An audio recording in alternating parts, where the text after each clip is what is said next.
Fusion Patrol is a listener-supported podcast. Find out how you can help support us at patreon.com/Fusion Patrol.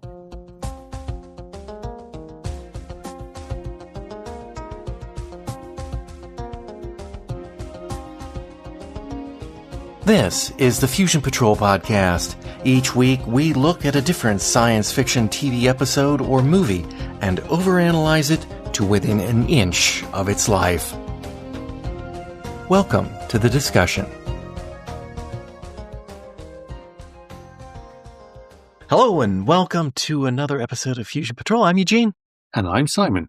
And tonight, we're looking at the Doomwatch episode, The Logicians, episode synopsis. It's a jolly lovely summer's day at the Elsdean School, and the boys are preparing for a field trip to a pharmaceutical company after spending the night planning a heist. The boys seem a bit full of themselves, but their teacher reminds them that people respect cleverness, but they don't like prigs. Later, at that pharmaceutical company, Ridge and Chantry are conferring with Mr. Preatland, director of the facility, about a new drug, K-27, that Doomwatch are evaluating. They will take a sample of the drug back to Doomwatch for evaluation and return it tomorrow. While they're there, the first of two groups of schoolboys start their tour, and with a distraction, they conceal one of their members in a ventilation duct. That night, he exits the duct, uses a high-tech gizmo on the safe, and steals the formula for K-27, returning to the duct to await retrieval the next day by the second group of boys visiting the facility. Ridge and Hardcastle arrive the next day to find the police there investigating the theft of the formula. They are treating everyone that was in the building yesterday as a suspect, including Ridge. And when I say everyone, I mean everyone, except the field trip of schoolboys, since the son of the director attends that school.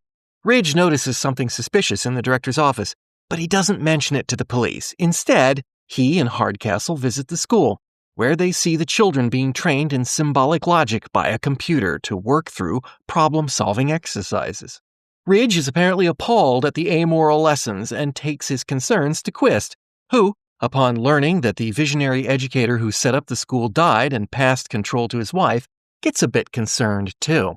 Meanwhile, due to the crime, the second field trip was canceled, leaving the infiltrator trapped in the air duct potentially for several days. This, however, is not a problem. The students' logical plan has allowed for this contingency. They have worked out a system to smuggle food into the facility, and presumably smuggle out human waste, to keep the trapped infiltrator alive until the plan is complete. Quist visits the school and becomes more concerned that having computerized teaching machines doesn't provide the students with the moral training that they need. Logic without emotion, combined with receptive minds without ethical guidance, is a terrifying prospect. He also learns that the school is dangerously close to closing due to lack of funding. No slouches themselves at Doomwatch, they realize that the students have stolen the formula to extort money from Preatland's company for the return of the formula so that they can fund the school. Soon, the ransom call comes in, and Preatland's company authorizes the payoff. Hardcastle plants a tracking bug in the briefcase, and the money is thrown off a train where the students collect it. They scan the briefcase for a bug and find it, taking the money and sending the briefcase on a wild goose chase. Having received the money, the infiltrator comes out of the duct, places the documents back on Preatland's desk, and escapes by breaking a window and running away. Quist and Ridge confront Preatland with their suspicions, and he admits not only had he figured it out when Ridge did, but his son basically confessed to him when he begged for an alibi, and he's okay with that because the company can afford it. Quist urges him to turn his son in, but he refuses. Then Quist drops the bombshell. His son planted the briefcase at Preatland's home, setting his father up as the fall guy for the crime if it went wrong. Only by calling the police and turning his son in will he be able to prevent that from working to discredit him. He makes the call. But Preatland sees the bright side. His son's a minor, so the school will be responsible for the consequences. And what an amazing businessman his son is going to make when he grows up! Quist and Ridge can only frown in despondent agreement. So, the Logicians. Once again, not what I was expecting from that title. By any stretch of the imagination. Wow, Well, what did you think of this episode? Well, from a Doomwatch point of view, it's quite an interesting proposition, isn't it? I mean, basically what they're warning us is if we're crazy enough to make sure that every pupil has a computer in front of them in school, then basically we're going to have a load of Thomas Crowns and Charlie Crokers running around. So thank goodness we haven't done that, right?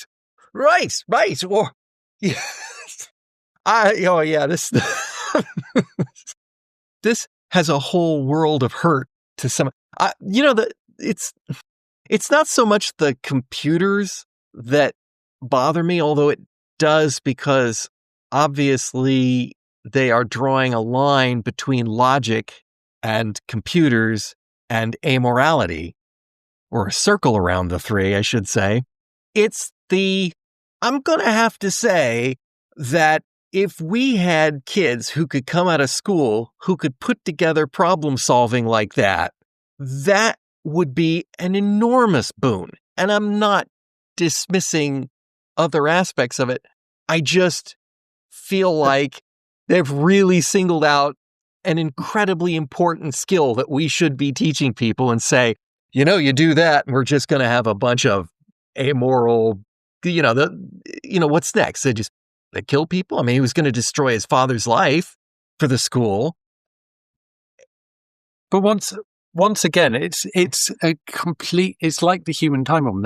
They've tried to take something that is a genuine concern, which you might, as a hypothesis, you might. What is the genuine concern? The concern is that the way in which you teach young people could have an effect on their moral development as well as their academic development, and therefore you have to make sure that the academic design for learning doesn't completely eclipse any kind of moral dimension to it. I mean, I think that's something that you could design a study to look at. It's probably not the kind of study you could turn into an entertaining 50 minutes of television drama, but nevertheless, I think it's a valid question. I mean, I was looking at it, thinking about it from the point of view of someone whose job is basically to look at how to enable people to use technology in their learning.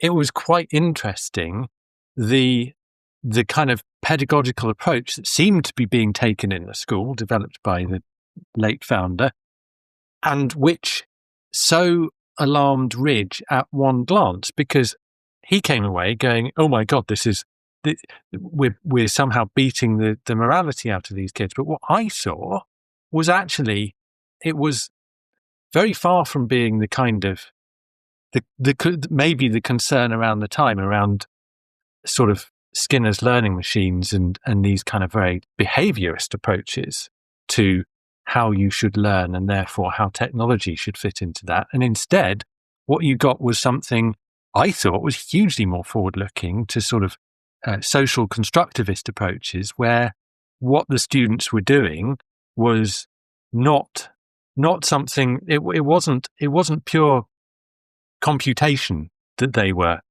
trying to do and be tested by the machines. What they were doing was trying to solve real life problems by the application of logic. As a group, as a team. Yes, indeed. Exactly so. And so they were constructing their own understanding through the discussions they were having with their peers, and the technology was a resource to help them with that. And from a moral point of view, if we just set aside the small matter of one of the students framing their own father, what we got was a bunch of kids who you could forgive for if they were supposedly these moral vacuums, were just in it for themselves. They'd trample over anyone else to get whatever it was that they desired. Instead, they were looking out for their own collective interests and those of the school by coming up with a plan to secure funding for it. And they were operating in a very collegial way as a team. And their teamwork was excellent. Everything about this was just, when Ridge goes and watches that room of the kids and they're solving the problem about a ship that's been stranded at sea without the motors, and they're working with the resources that they've got, and they, to come up with a way to get that ship back into port or wherever they were trying to get the ship. I saw absolutely nothing wrong with that exercise. As someone who has spent my career as a problem solver of that kind, I was vastly impressed. And of course, I have a blinkered view there because I'm looking at, it's like, gosh, I wish I was sitting in a room full of people who could think like that, because it would have made things so much easier than having to drag them through the mire of mud of bad logical thinking.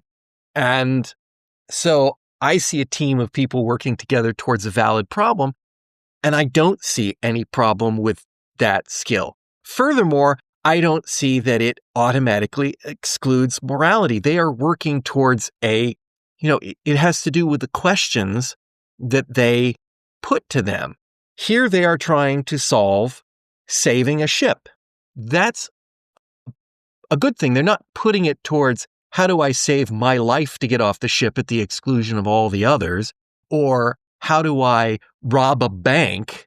Or, whatever it happens to be. It has to do with the problem that they're put in hand. Company. Yeah. And the skill itself is not a problem. And yet Ridge sees a few minutes of it in a situation that is truly absolutely nothing wrong there that I can see. And I was curious because I know that you work in using technology to facilitate education. And I'm like, I don't see, in fact, I was blindsided when Ridge got back to Quist and he's like, oh, he's programming these kids. And it's like, what?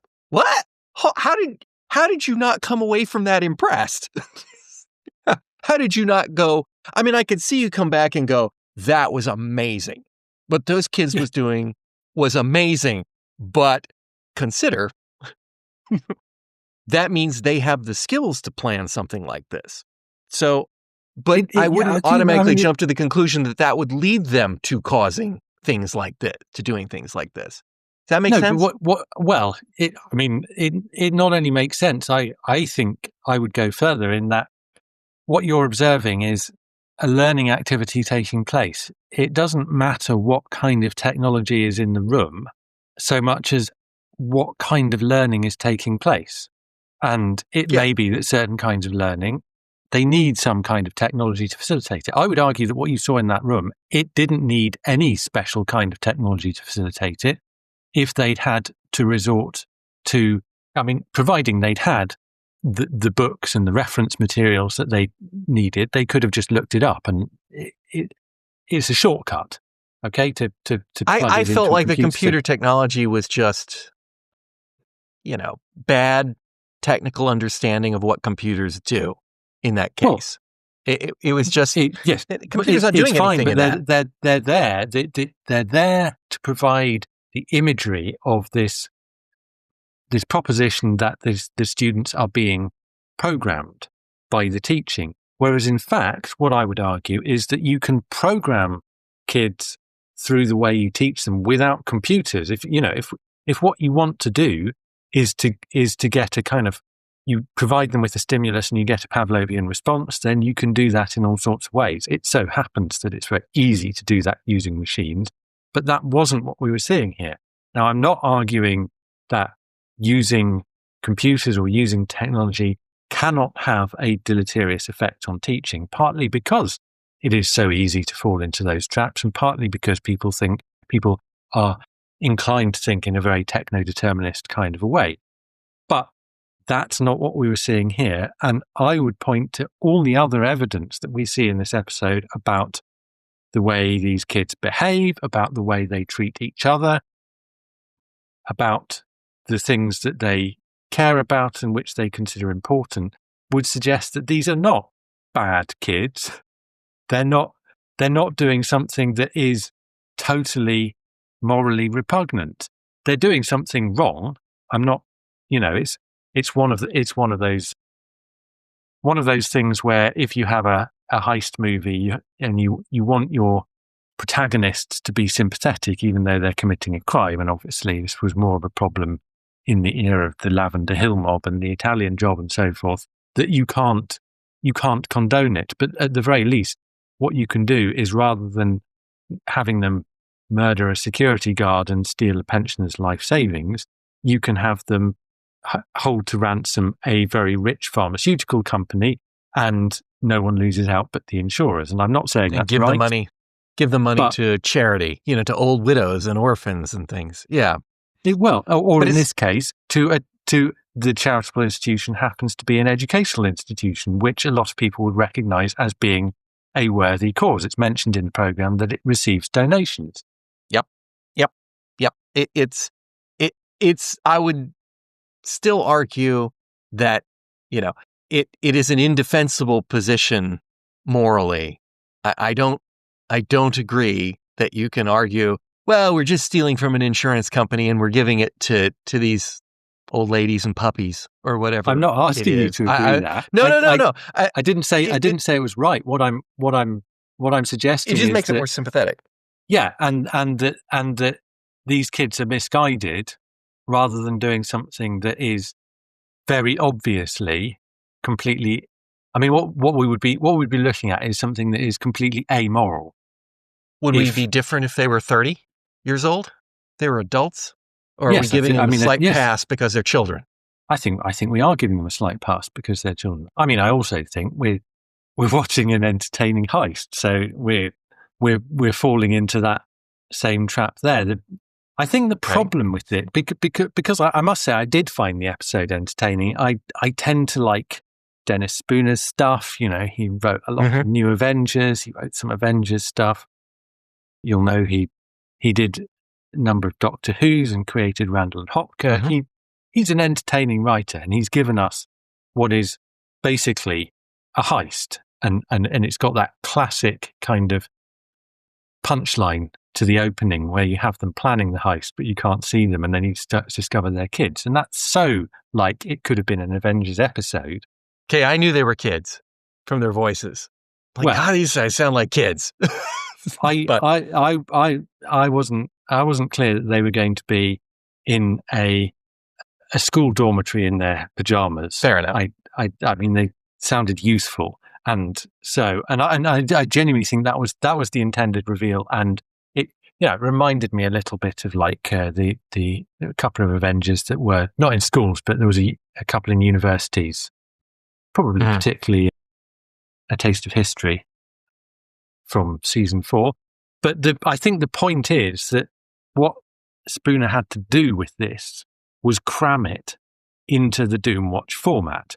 So there had to be some Doom for us to watch, and that was going to be the kind of the educational terror of having kids educated by computers. So there had to be a certain amount of.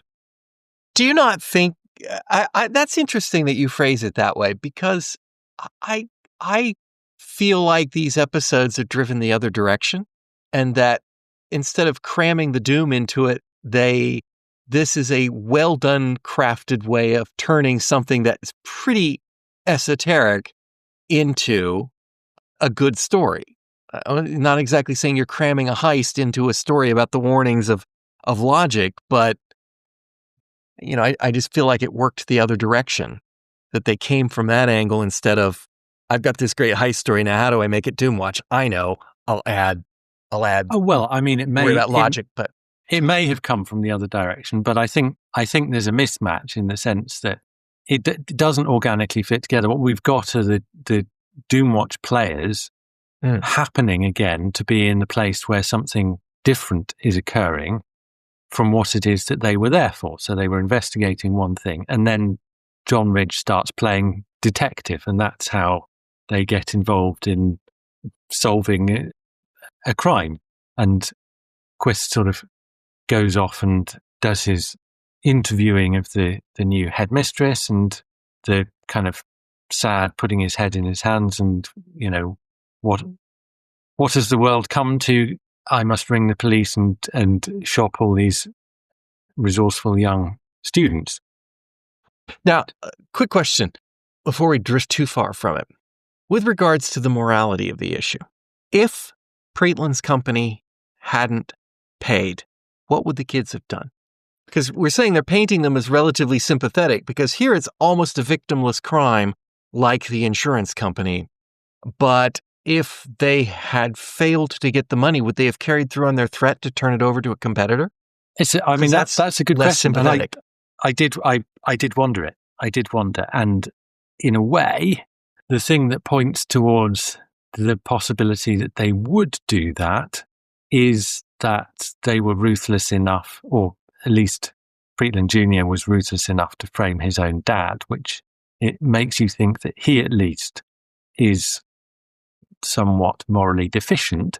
But I don't know from a logical point of view whether there would actually be any gain in sending, even if they could get them out, which they were having trouble with, whether there'd be any gain in sending them to the competitors.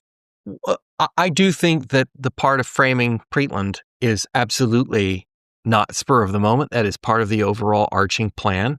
Oh, yeah. No doubt about that, logical. because they had a bug detector. It's logical that they had somebody to place that on and go. So now, another question is, because obviously this is a school that is very different from schools that we would recognize largely here in the United States. Is part of the deficiency here the fact that it's a boarding school? And we have boarding schools, but I don't think they're as common, perhaps, here. And so these children are being raised without the benefit of their families. They're being raised in an institution as opposed to, and we know institutionalized kids have more problems. And when I say institutionalized, I mean enough of them in the other types of institutions. I think that's certainly proof of that. I think you got a good case there. There was a very much, you are providing the school, you are not providing their ethical and moral grounding. And they made a point of referring to it as liberal arts. And I'm wondering, is this an argument for liberal arts over targeted specific education? When I went to school, I had no interest in going to liberal arts at all. My interest was to go into engineering. And, as time has gone on, as I've gotten older and I've gone to appreciate it, I think I might have gone to liberal arts first for that sort of how to think, not what to do attitude that they have. So I don't know. Obviously I think there's some Dennis Spooner's preconceptions playing in this episode strongly. Maybe. I'm wondering whether Dennis Spooner went to a private school now. But I mean, of course he did. No. The gag about old Etonians aside, I think there is. I don't know whether people who go to a boarding school have any more issues. I don't know whether that's true, because you still get an upbringing. It's not like every parent who sends their kid to a day school is an excellent moral guardian, and many schools, I'm sure, are far, far better at it. So I will absolutely agree. Absolutely. You saying that makes me want to clarify that I absolutely am not of the camp that says every family is the most qualified to teach their children the way they should grow up. That is absolutely not true, because there is no correlation between the quality of you as a person in society and the ability to procreate. And they are different things. So just because they're at home does not mean that they get a moral upbringing. I did not mean to imply that. It's just that you don't have a second checkpoint there. They're not going home at night and talking about what they did at school, and somebody sitting around going, that sounds like a bunch of amoral computer programming in my child. Perhaps I should be concerned about this. You don't get that, because they're all cloistered together in that school, and they're all on the same track, and all the teachers are on board on that, and all so by being isolated and locked away, it provides an environment that would allow something to fester quicker if it happens, whether that's institutional racism or snobbery or logisticism, whatever the word would be for that. It just seems like a kind of a place where that could take off faster, if that makes sense. It's a plausible hypothesis. Whether it's more likely, I don't know. I think in some ways, some of the things you're talking about are what schools would say is the advantage of them, in the sense that it steeps the students in a particular culture, in a particular value system, which there are those who would say is morally beneficial. Now, whether you agree with that probably depends on your own worldview and the particular type of education that any given school is offering. My impression of English, private, public, those are private schools, right? Or are those publics? Private schools. That's public school. That's a private school. Well, but I thought your public schools were private. Public schools are private, yes. And then you have private schools, which are also private. Is that correct? What we know about this is it's a private school. We don't know whether it is a public school, which is a type of private school. Okay. That is just too confusing. But what I know of that is, what we get from television. So my understanding is that it largely involves having younger students having hot buttered English muffins jammed between their butt cheeks as part of their culture. So public schools. Yeah. But it's a type of private school. So what is a not private, not public school? What's left if it's not public or private? That is funded by the state. It's a state school. State school. Okay. See, because public and private to us in the United States are the two mutually exclusive opposites. That's what there are. There is public and there is private. Public being state funded. So, okay.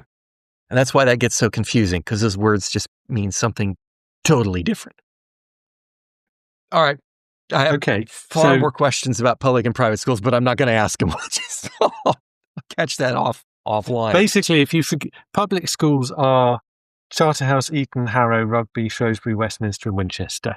Particularly long established private schools.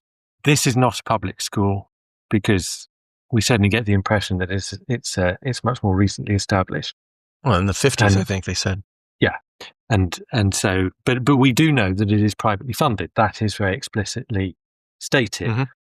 Now, in terms of what I think Spooner is trying to say about it, may be a comment on private schools. I just checked, and according to a piece his sister wrote, he left school at 14 and became a telegram boy for the post office, which doesn't sound like the career of a typical public school or private school boy.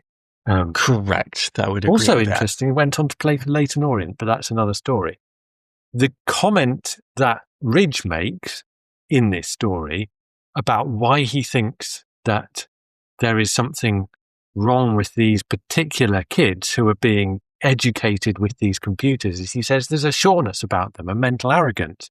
And I'm sitting there going, but that is like a public school. That, find me an Etonian who does not precisely fit that description. So the more interesting there was thing, sorry, go on. Go ahead.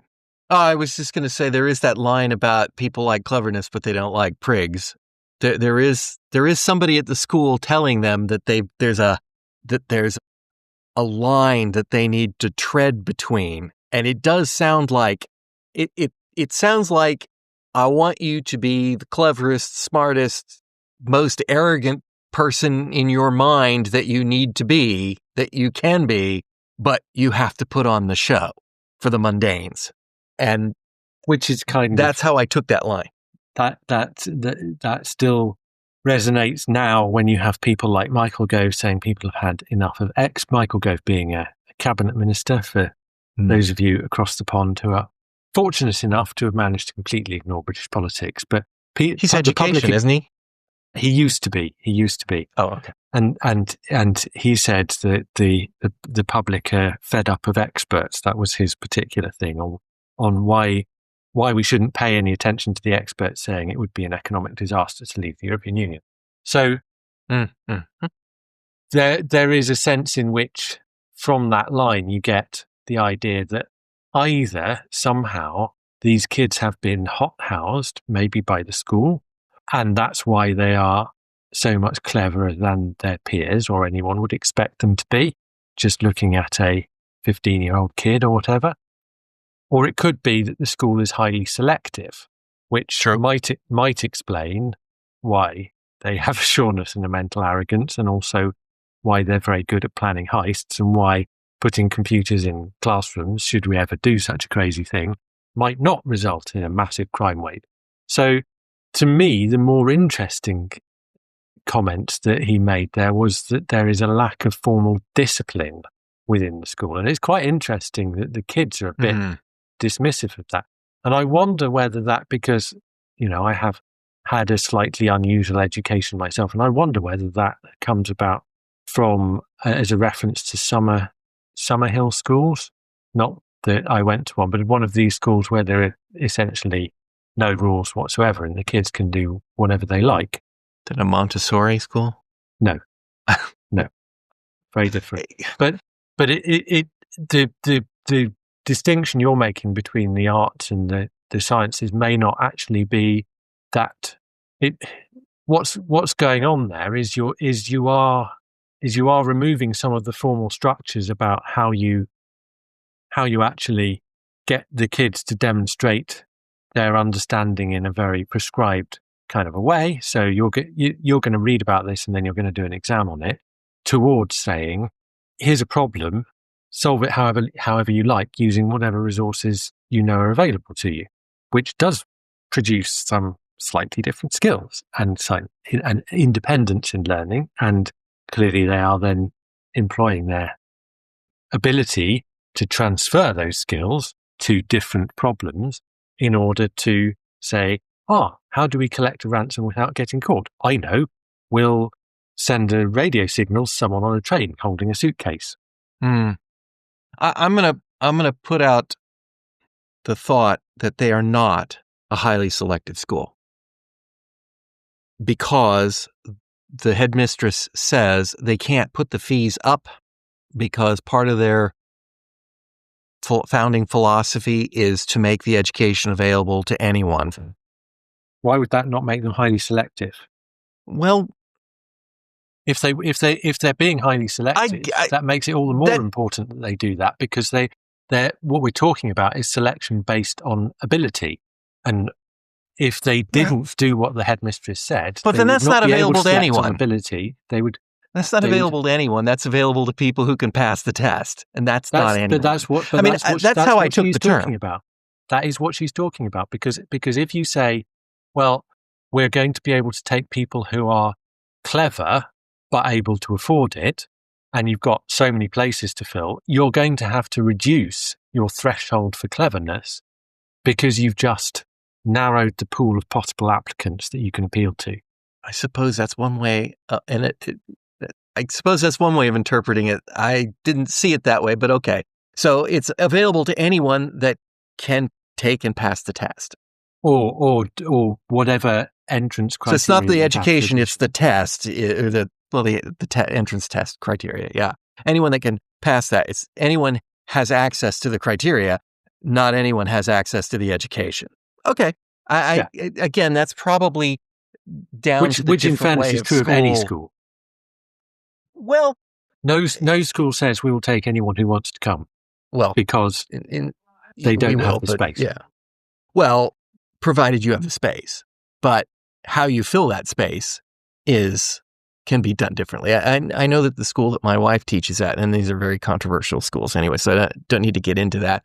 But because it is funded by the state, they can't. Basically, they have to take them from the waiting list or on the list by application rather than by qualification, the kid. Now, what's controversial about the school is that they just grind them so hard that the ones who aren't capable of it have to fail out and then open a space for someone who can. But that's a different story. But again, it's you can get into the school, rich or poor, dumb or smart. But you can't. probably can't remain there. Can anyone go there? Space Or available. do they have to have been picked from this list by whatever criteria? The list is first come, first serve. Right. So not So it's everyone not. can. You've got to be there before. You've got to get on the list. You have to apply. Yeah. So there's always going to be some selection. Well, that's a criteria. resource allocation, though. Yeah, it is. X 900 but what I seats, suspect they're doing with the resource allocation in this particular school is picking the most able ones, the most logical ones. Which, is fine with me, but that's not how I interpreted her comments, but it's possible. And something you mentioned also was the fact, it was kind of funny that Ridge is making the argument for the kids don't have enough discipline, and the kids are saying, ha ha, it's a joke, this school doesn't have discipline. So we could argue that they are still getting some of their, let's call that morality, but in other words, ethical guidance. They know they should have it, and they're exploiting it.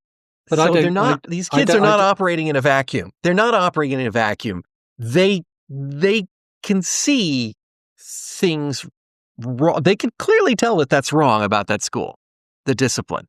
And they're exploiting it. I mean, this is the capitalist that Dad is so happy about there at the end, spotting a chink in the system and using it against them. Which, by the way, is there a school anywhere that doesn't at least do a head count on a field trip? I certainly thought that was fairly extraordinary. But again, yes. Adam Smithers isn't here. Yes, there were. That just, wow. It's negligent. And yes, if the kids had said, that maybe that's what they were saying. Maybe they were saying that that's negligent. But I don't think that the reference to discipline actually has any connection with morality, because we're not talking about a form of moral education. We're talking about a form of crowd control. So it seems to me like these kids are perfectly able to operate, generally speaking, with maybe one exception, in a civilized way, relatively speaking, quite morally well behaved. Wow. Yeah. Again, it comes down to whether or not what they were going to do with those plans if they didn't get paid. Yeah. Well, I think that what they're doing is not right regardless, but it also comes down to the fact that they're not behaving in a way that is completely, as you say, in a vacuum where they can just disregard any moral considerations. What they're doing is weighing up different choices that they have, which I would argue they are doing in a, relatively speaking, a moral way. They're coming to the wrong conclusion, but they're not thinking, I will look after my own interests. They're saying, I'll look after the interests of the school and the fellow pupils at the school. And in order to protect our interests, we will commit this moral transgression, which is the lesser thing than allowing the school to be closed down they may regard it as being unfair that it is closed down, and that in itself is a moral question. I'm not defending it, but I just think there is some moral reasoning going on behind it. I think so. Then what we're concluding here is that they themselves are. Oh, how do I put this? Sometimes when you think of the term amoral, you as in general crowd or people in all, you think of it without morals, because that's what the word means. But that has an implication that you are oblivious to that. But if you know what you are doing is wrong, and you weigh up the chances of you getting caught, and you make a logical decision that says, well, statistically speaking, I'm not likely to get caught, therefore I can go ahead and do that. Is that the correct definition of the word amoral, or is that some other terminology? Because that's not. It's wrong. You may even feel horribly guilty about it. And if you feel guilty about it, then you are not without morals. You are just, I think you have just overridden them.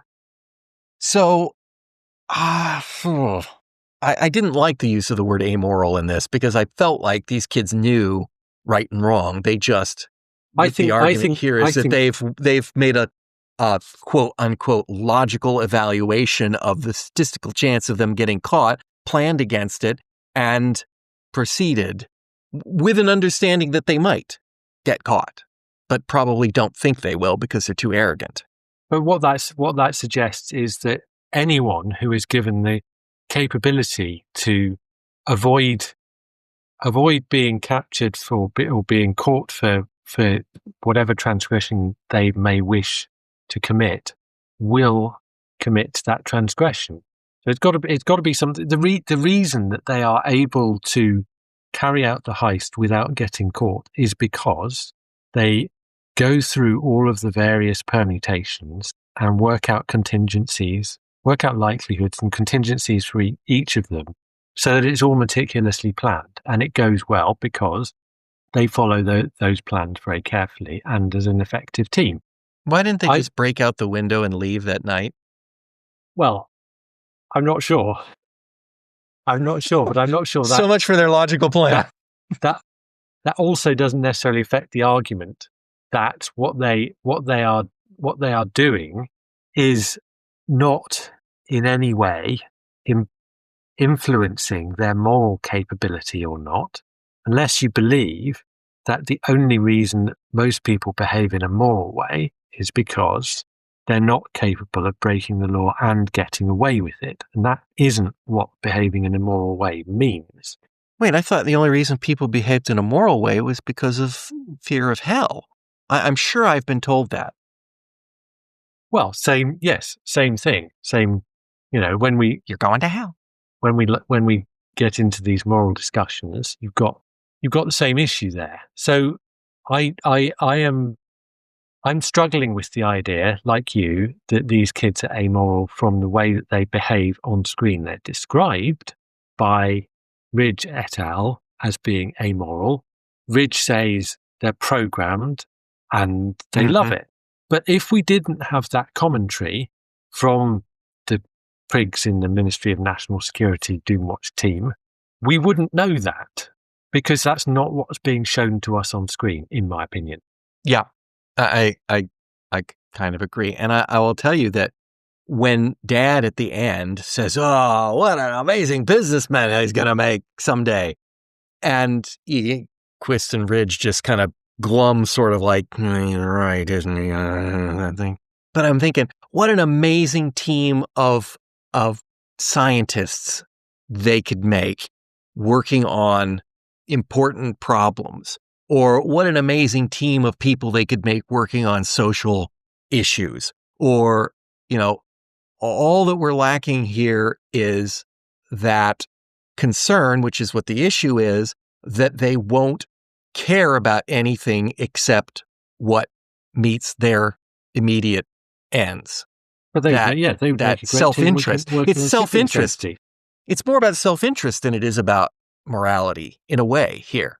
If they had been put to the task of saying, "Here, solve global warming, go," and you had people like that of improving shipping safety, exactly, they were doing it. Yeah, so I don't get what the problem is. Yeah, I just didn't get it, and yeah. So what I liked was school kids committing a heist. What I didn't get was the particular school environment in which they were operating was the reason that this particular bunch of kids had ended up committing a heist, and that this was a Doomwatch issue. I do want to say I liked, and we'll come back to Spock in a minute, but I liked the fact that we had Doomwatch here interacting with a pharmaceutical company where they had concerns. Here we're at the end of the program. K27 was an amazing new antibiotic that had some known side effects, and the Doomwatch team, working with the pharmaceutical company, solved those problems. Yes. They made a better product to go to market. They satisfied the regulatory needs of the government to make sure they've got a safe product, and the pharmaceutical company was still bitching about it. A little bit, but not as much, and I think Ridge very, very succinctly put when the guy said, "Man, you had to put up with you guys for a while." And I said, "Are you saying that you were willing to go to market with a product that you knew had those side effects?" And the guy's like, "Well, no." He doesn't want to say that, no. Because it put the question that way. And if you had put that question to those kids, would they have gone, yes, because the risks are not, or would they have also had to be backed down when the question was put to them about whether or not that was the right thing to do? I think the guy's son, thinking even more about that exchange, how amoral the guy was. The fact that his son is equally without scruples kind of points towards the fact that it might be more to do with his parenting than his actual school education. There is that possibility. I mean, Dad is not at all concerned about the company. The companies will pay out. He's like, okay, fine. He's also not at all concerned that the company has authorized the fact that they can do whatever they need to do without involving the police, right? I mean, all of these things, that they were maybe not concerned about the depression, and also that he was obviously only tolerating Dr. Chantry because she's Babe and not Ridge. I mean, we had that opening bit where he was very, very dismissive of Ridge and very solicitous of Chantry. So, he's not a nice guy. He's definitely not a nice guy. He only calls the police in the end because he's worried about the threat to him personally. So, very much self-interest. Yeah. So, yeah. See, what was I saying about parents not having what's needed, but having what they need to procreate? Yeah. And if his wife had been alive, would that be different? Would they have two people guiding the kid a little bit better? Or is this also an indictment of single parents and hands off? It's not. I did mention Spock, and I just wanted to point out that, this is post Star Trek, and that's Spock. There was an Mr. Not Dr. Spock, Mr. Spock, proper Spock, not that guy. We are talking about child development, but okay. Not that Spock, yeah. My parents had that book, actually. That's how long ago that book is outdated. But no, the moral issue, one of the things about Star Trek, the original, is Spock is presented as a way to give Kirk a sounding board of the logic of a situation versus the morality of the situation, or the ethics of the situation. And they don't phrase it that way, right? They don't put Spock as amoral. They put Spock as emotionless. And there's a mention of that in this story, that it is, these kids are being taught without emotion as well, and that is part of the problem. Are they saying that morality derives from emotion? Because that comes back to that whole feeling guilt thing. I think that is the kind of lazy assumption. I mean, morality is based on logic. We would certainly argue that someone who was just following their instinctive emotional responses to things, like, I feel angry, smash things up. I feel hungry, I'll just take that and I'll eat it. That they would be acting in an immoral way. That when we start building moral frameworks or considering moral options, we have to think about the categorical imperative is a logical proposition. Do to others as you would be done to yourself. You have to think about what someone else would feel like, and you have to think about why that is important. So you can't do any of that without a logical framework. It's a false dichotomy. And I think part of that is that I believe they are falsely referring to this as symbolic logic because it's on a computer. But what they were teaching those kids was not symbolic logic. No, I'm just thinking I don't know what the reference was. they were obviously making use of symbolic logic, which they may have needed to understand in the way they were using the computer. That wasn't apparent for diagramming, but that's what symbolic logic is. Yeah, you wouldn't get it from what Ridge observed. You wouldn't draw that conclusion. Correct. And formal logic, symbolic logic is just a notation system that is adapted by computers, but it's still logic. And believe it or not, they actually teach logic at universities and schools. Some of them do. You can take a class in it. I took a class in it. And it's not a bad thing. It's just not a bad thing. That hurt me when he said that. It's like, no, they're not teaching them symbolic logic. That's just a buzzword you heard. But anyway, I don't know that I have anything else. Well, particular. I mean, what say there was one thing which you already picked up on in your synopsis, which shows. Oh yes, okay. So it's the work. poo. I would add. I mean, that certainly was on my list because they were bringing.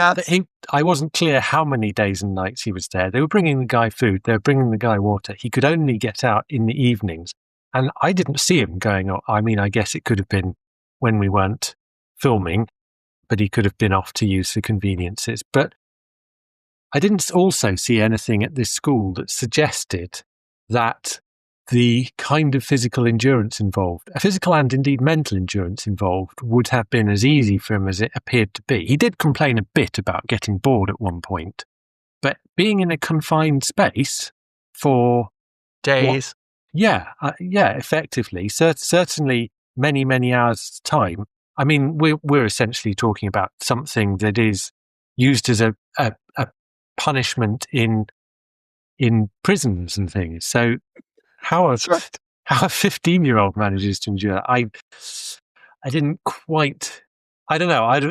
At the very least, I'd have liked some sort of acknowledgement of the fact that was a particularly impressive feat, especially when they were talking so kind of casually about, oh well, we just skip rescuing Wagstaff and leave him there. Well, they're emotionless. So he's emotionless too, so it's not a problem. I don't know. If you're put in solitary confinement as a punishment by somebody else, or you voluntarily go into doing it, does that make a difference to your mental attitude? I feel like it would. I still think you've got to have a mental toughness for it, but it is also physical. It is if you're unable to move beyond, a few inches in any direction, which is where he was, you would be in agony after a fairly short period of time. So how do you deal with not just being unable to speak to anyone, unable to engage your brain in anything meaningful, but also you're enduring physical pain all the time? It's pretty. Yeah, I agree. And I assumed, I did make a comment about his bathroom breaks, and I kind of worked on the assumption that, he had that 1 minute, he could sneak out, run down to the lav, and then run back in the thing, but he wouldn't be able to flush the toilet. So, every morning they're coming in and going, who didn't flush the toilet last night? But it's going to be a problem for him during the day, because I don't think you can make yourself that regular. A high level of control. I also think there is the fact that when he went out and ran down the corridor or whatever, he would have to run up and down quite a few times to remain sufficiently supple, and you need a little bit of exercise, a little bit of daily exercise to stop yourself becoming completely, even at that young age, I think, stop yourself becoming completely stiff and ungainly. So that when you do remove yourself from your confinement, you can actually do a dive and a roll through a broken window. But he didn't seem to have any problem with that. So I guess he had been doing some kind of exercise. He probably had a logical program that they had been executing for the last 6 months to prepare him for this. The other thing, and this is completely unconnected, but it was just one other kind of thought that I noted, connected again more with the kind of way in which this was crammed into a Doomwatch story, was the whole sequence where Quist goes off. Sorry, go ahead. Where Quist goes off and talks to the headmistress. And the kind of implication then, again, there is that her husband has set up the school, and he had a very particular type of education in mind. He went and established the school to propagate it, and he understood the proper safeguards for it. But when he died and she took over, she sort of carried on the school, and in some shows, I wouldn't necessarily draw this conclusion, but I can't help it now with Doomwatch. It's like it's conditioned me to expect they will have this attitude of, because she's a woman, she doesn't understand properly and deeply what the risks and issues are around it. She, all she can do is just copy what her husband has done, and that has proved to be very dangerous. Can I just add one more on that? Is it not obvious that she was of not British descent? Yes. So there's another one. I mean, those darn foreigners. Yeah. For not just was she German? Woman, she has the temerity to be female and foreign. Yeah. Was that supposed to be a German accent? I couldn't tell. I could totally see Germans being picked on here. I think it could have been German. Still close to the war. So, yeah, But I think we might have had foreign scientists in the show previously, thinking Web of Fear might have had a foreigner in it, who was treated relatively sympathetically. Or am I wrong? Yeah, might have. But we've had numerous instances of, shall we say, a certain attitude towards women, and it just felt like this might be another of those. Yeah, she obviously doesn't have the moral backbone to make sure these kids are safely in place, even though the system is in place. So yeah, it was a little weird. I apologize for my burst of laughter a moment ago. I had revisited in my mind the bathroom problem of the kid in the air ducts, and it occurred to me that if the kid in the air ducts had to do his business in the air ducts, he's in the air ducts pumping the air into the facility. You'd think somebody would notice. I think that would not have been a possibility, logically. Like, you smell something? Oh dear. Sorry. I think that's probably a good note to end it on. I think it's a terrible note, or a bad one. Yes, it's what we've got. It's what we've got. Simon, thank you for joining me. It's a pleasure, as always. And listeners, I do hope you'll join us all again next time on Fusion Patrol. You've been listening to Fusion Patrol, a listener-supported podcast. Find out how you can be a sponsor and get early access to all episodes and more at patreon.com/Fusion Patrol. Come join the conversation on Facebook or Twitter. All episodes are available at FusionPatrol.com. Our music is Fight the Future by Amber Wolf. This has been a Lone Locust production.